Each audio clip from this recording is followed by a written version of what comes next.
আসসালামু আলাইকুম everyone, welcome back to my channel. আজকে আমি আপনাদেরকে করলা ভাজি তৈরি করে দেখাবো। তো চলুন রান্নাটা শুরু করা যাক।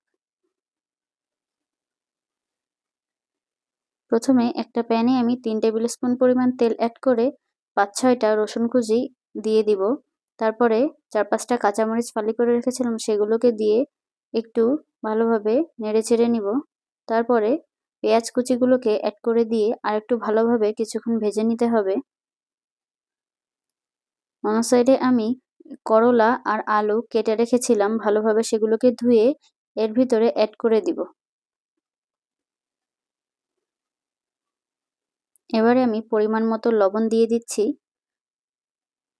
আর অল্প পরিমাণে হলুদের গুঁড়া দিয়ে দিচ্ছি।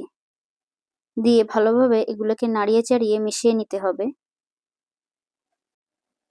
চুলায় কিছুক্ষণ জাল করে করলা ভাজিটাকে ভালোভাবে একটু ভেজে নিতে হবে। তো ব্যাস, তৈরি হয়ে গেল আমাদের আজকের করলা ভাজি।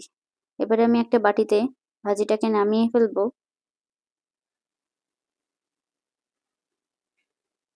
তো তৈরি হয়ে গেল মজাদার ও সুস্বাদু করলা ভাজি।